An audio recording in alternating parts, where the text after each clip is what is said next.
Good afternoon to all. Hello lovely families, কেমন আছো তোমরা সবাই? আশা করি খুব ভালো আছো, আমরাও খুব ভালো আছি, বিন্দাস আছি।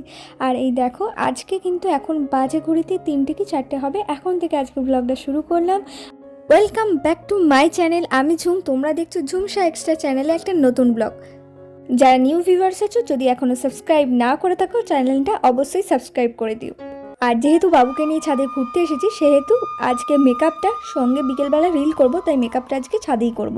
তো আর এই দেখো, ছাদে এসে দেখি এরা দুজন মিলে কী কাণ্ড করছে। মানে বাবু তাকে পাত্তা না দিলেও এর এই কালো বিড়ালটা কিন্তু ও বাবুর ওই দড়িটা নিয়ে বেশ খেলা করছে। এবং আর আমাদের এই ছেলেটা দেখো, একটুও তাকে পাত্তা তো দিচ্ছেই না, বরং একটু আমি বলছি খেল ওর সাথে, ও যে এত খেলার ইন্টারেস্ট দেখাচ্ছে তো তোর সাথে, না, ওর কোনো ওইদিকে কোনো কিছুতে মন নেই, সে তার মতো ঘুরে বেড়াবে, ওর ওইসবে মন নেই।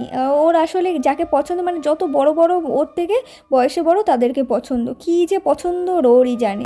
ওই যে ছোটোবেলায় আমরা ধরাধরি খেলতাম, তো সেই সব এই দুজনের ধরাধরি খেলাটা দেখে ছোটোবেলার কথা মনে পড়ে গেল। আর তাই আমার এদের এই ধরাধরিটার ক্যাপচার করলাম, আমার ভালোও লাগলো। প্লাস দিদিকে গিয়ে নিচে দেখাতে পারবো এরা এরকম করে করছিল। আর তোমাদের ভালো লাগলে অবশ্যই কমেন্ট করে জানাও। আর এই সব দেখতে দেখতে আমারও মেকআপ অলরেডি প্রায় কমপ্লিট হয়ে গেছে। দেখো, অল্পের ওপর মেকআপ করেছি, বেশি আমি হেভি করিনি। আর দেখো, সানলাইটে যেন আরও একটুখানি বেশি ভালো লাগছে।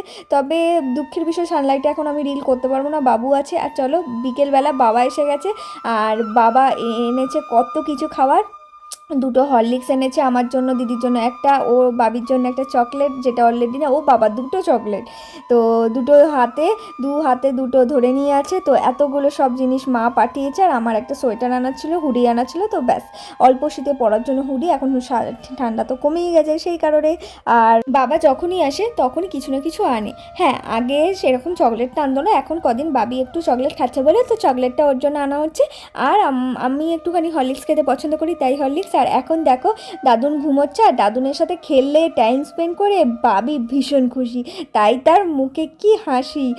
এটা একটা টিপস বলতে পারো, অনেক জায়গায় দেখছিলাম। তো বলে রাখি, যদি কখনো খুব মন খারাপ থাকে তোমার, বা ডিপ্রেশনের দিকে একটু আছো মনে হচ্ছে, ফিল করছো, তো তখন কোনো আশেপাশে কোনো অ্যানিমালস বা কোনো বেবি, এরকম বাচ্চার সাথে টাইম স্পেন্ড করো, দেখবে অনেক মনটা ভালো লাগবে। আর এই দেখো, বাবির খাবার নিয়ে আমি বসে পড়েছি, ওকে খাবারটা খাইয়ে দিচ্ছি। হ্যাঁ, আমি সেজেগুজেই বসে পড়েছি ওকে খাবার খাওয়াতে। তারপর খাবার খাওয়ানো কমপ্লিট হয়ে গেলে তারপর যাব ও ঘরে একটু রিলটা করে নিতে। আর ও কীরকম ভালো মেয়ের মতো আজকে খেয়ে নিচ্ছে। তবে আজকের খাবারের মেনুতে, এখনের মেনুতে আছে ওর কিন্তু ওটস। ও আজকে ওটস খাচ্ছে দুধ দিয়ে।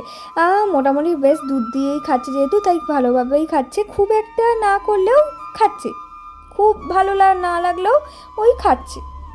যাই হোক, ও ততক্ষণ খেয়ে নিক, আবার তোমাদের সাথে কথা হচ্ছে। বাবা ঘুরতে ঘুরতে এখানে চলে এলেও বাবিকে দেখার জন্য মা তো খুব একটা আসে না, আর আসতে পারে না ঘরের কাজের জন্য।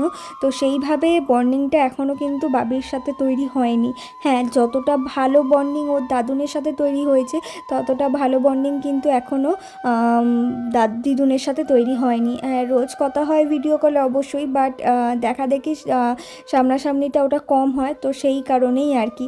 তো আর এই দেখো, আমি বলেছি না আমি ক্যামেরা নিয়ে বসলে বাঁদরটা 14বার যাতায়াত করবে, তো এই দেখো 14বার যাবে আসবে, ক্যামেরার সামনে দিয়েই ওকে যেতে হবে।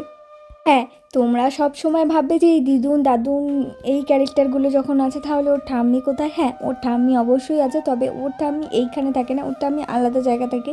কারণ ওরা মানে আমার দিদিরা তো রেন্টে থাকে এখানে, এবং সেটা জবের জন্যই। তো সেই কারণেই ওদের ঠাম্মি যেখানে থাকে, মানে বাড়ি ওদের যেখানে, তো সেখানে ওর ঠাম্মি থাকে। আর সেই কারণে ওর ঠাম্মির সাথে আবার খুবই কম দেখা হয়। ওর ঠাম্মিকে তো প্রায় খুব একটা না চেনাই বলতে পারো, কারণ ওই মাঝে মাঝে দেখা হয়, তো ওর ওই এখনও সেই মেমোরিটা এখনও আসেনি যেটা পুরোটা চিনে ফেলবে। আস্তে আস্তে হয়তো বড় হলে ঠিক হয়ে যাবে। তো সেই জন্য ওর খুবই কম দেখা হয়, কারণ ওর ঠাম্মির সাথে অত রেগুলার ভিডিও কলে কথাও হয় না। এই হলো বাবির কাহানি। তো তোমাদের এই স্টোরিগুলো কখনো বলা হয়নি, তাই আজকে মন গেল তাই বললাম। আর আজকে বাবা এসে বললো নাকি যে ওর জন্য সামনে সরস্বতী পুজো, তাই একটা হলুদ কালারের জামা দেখে অর্ডার করতে। ব্যাপার হচ্ছে যে ইয়েলো কালারের ওই শাড়িটাই বেশ একটা বাচ্চাদের ভালো লাগে, তবে বাবা বলছিল যে ও তো এখনো হাঁটতে শেখেনি, সেটা পরের বছর নিশ্চয়ই শাড়িটা কিনলে আরো বেশি কিউট লাগবে। তো দেখা যাক কি করি, অবশ্যই জানাবো। বাবি তো খেয়ে শুয়ে পড়েছে, মানে ঘুমিয়ে পড়েছে একটুখানি, না রাতের ঘুম নয়, বাট এদিকে ততক্ষণে বাবাও আবার চলে যাবে, কারণ অনেকটাই রাত হয়ে গেল, সেই কারণে তো বাবা এবার বেরিয়ে যাচ্ছে। আর বাবি যেহেতু ঘুমোচ্ছে তাই বাবির আর লাস্টে দেখা হলো না দাদুনের সাথে, দাদুন চলে যাচ্ছে বাড়ি, আবার পরে দেখা হবে। দুদিন পর আবার দরকার আছে, সেই জন্য বাড়িও যাব, তখন যদি বাবি যায় তাহলে আবার দেখা হবে দাদুনের সাথে। টাটা বাই বাই করে আমিও ঘরে চলে এলাম। এই যে আজকে রাতের মেনু এটাই, কড়াইশুটির পরোটা একটু অন্যরকম হয়েছিল, তবে খেতে ভালো লাগছিল। তো ব্লগটা এখানেই শেষ করছি, টাটা বাই বাই, ভালো থেকো, সঙ্গে থেকো, অবশ্যই পাশে থেকো।